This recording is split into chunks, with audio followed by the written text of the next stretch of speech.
Dexter Diriliş'in 9. bölümü, Touched by an Angel, Dexter'ın ikiyüzlü seri katil kişiliğinin çapraz ateşinde sıkışan kilit bir karakterle dizi boyunca devam eden birçok hikayeyi özetliyor. Prater'ın Diriliş'in 8. bölümünün sonunda Harrison'ı keşfetmesi, onu Dexter'ın gerçek kimliğini keşfetmeye yönlendirdi ve bu da Bay Harbor kasabının huzurunda olmaktan daha da heyecanlanmasına neden oldu.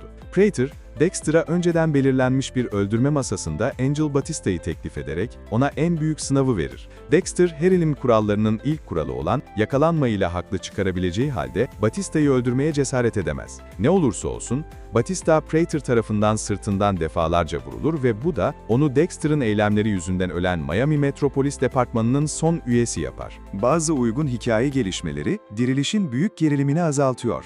Dexter Diriliş 9. bölümdeki birkaç erken gelişme, bu bölümün nereye varacağını sorgulamama neden oldu. Metro sahnesinin Angel'ın Harrison'la yüzleşmeden kesilmesi kafa karıştırıcıydı. Dexter sıvışıp gitmişti. Ancak Harrison hala oradaydı ve muhtemelen Angel'ı aynı metro vagonunda görmüş olurdu. Harrison'ın karanlık bir yola girdiğiyle ilgili önceki konuşmalarından sonra aralarında bir tür karşılaşma yaşanmalıydı. Harrison'ın Prater ve Ronald Schmidt hakkında anlattığı her şeyi göz önünde bulundurarak alışılmadık oda servisi talebini şüpheli bulmamasına da şaşırdım. Harrison'ın sadece otel müdürünün emirlerini yerine getirdiğini anlıyorum. Ancak hem karakteri hem de yaratıcılık açısından kısa görüşlü bir karar gibi geldi. Uma Thurman o sahnede buz gibi Charlie rolünde harika ama Harrison bu durumdan biraz fazla kolay kurtulmuş. Olayların daha iyi bir versiyonunda Charlie'nin Dexter hakkında ihtiyaç duyduğu bilgiyi elde etmek için Asa'yı rehin tutması olabilirdi. Harrison ve Asa'nın iyi arkadaş olmanın yanı sıra iş arkadaşı da olduklarını anlaması uzun sürmezdi.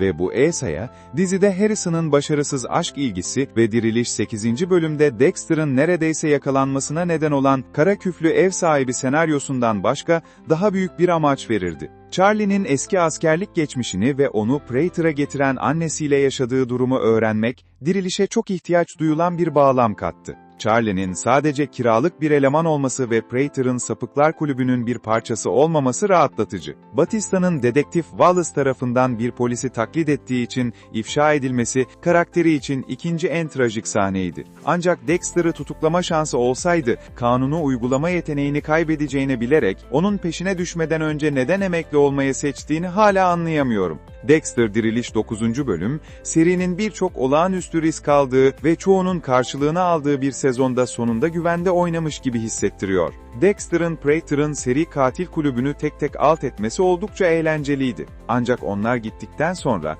dizinin doruk noktasına ulaşacak bir final için geriye pek bir şey kalmamış gibi geldi. Neyse ki Diriliş'in kaderini belirleyecek bir bölüm daha kaldı. Bu noktada elimizde yeni kan olabilir. Angel'ın ölümü kaçınılmazdı ama sonuç olarak tatmin edici değildi. Dexter Diriliş'in 9. bölümünde Angel'ın ölümüne giden sahneler serinin mirasına sahip bir karakterin hak ettiği dramatik etkiyi yaratmayı başaramadı. Batista'nın rozeti elinden alındı ve ekran süresi 20 dakikadan kısa bir süre sonra öldü. Dexter'la geçirdiği son anlar umduğum duygusal etkiyi yaratmadı. Çünkü her şey o kadar hızlı gelişti ki her şey çok ağır geldi. Pulp Fiction göndermelerine bayılırım ama Thurman'ın "sakin ol, çok sakin ol" repliği beni şaşırttı. Dexter serisinin böylesine kritik bir anı için fazla esprili ve yersiz geldi. Doğrudan bir alıntı olmasa da Thurman'ın en ikonik filmlerinden biri olan Pulp Fiction'da Samuel L. Jackson'ın canlandırdığı Jules'un "sakin ol" diye bağırdığını düşünmemek elde değil. Belki Charlie bunu serinin başka bir yerinde söyleseydi daha iyi olurdu.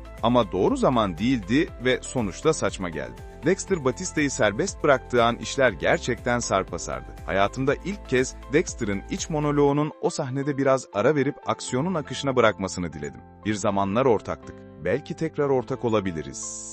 Repliği seslendirmede aşırıya kaçmıştı. Batista son sahnesinde de son derece tek boyutluydu ve tüm sezon boyunca söylediği Dox ve Maria'nın intikamını almakla ilgili aynı sözleri tekrarladı. Bu, Dexter'a güvenine ve dostluğuna ihanet ettiği konusunda şahsen konuşması ve belki de Dexter'ı sonsuza dek değiştirebilecek bir son replik söylemesi için gerçek bir fırsattı. Batista'nın ölüm sahnesi ne yazık ki sönük ve aceleye getirilmişti, fazla bir hazırlık veya hesaplaşma yoktu. Tüm bunlardan sonra geriye bir Dexter Morgan, siktir git ve Mad World kapanış sahnesinden önce gözyaşları içinde bir Dexter kalıyor. İşe yarıyor ve fena değil ama tüm zamanların en iyi Dexter sezonlarından birinin ardından daha heyecanlı ve tatmin edici bir şey umuyordum. Dexter muhtemelen finalde Prater'ı öldürecek ve belki de Batista'nın ölümü Queen'i Dexter Resurrection 2. sezonda Dex'in peşine düşmeye teşvik eder, tabii ki Original Sin gibi yenilenmiş bir sahne olmazsa.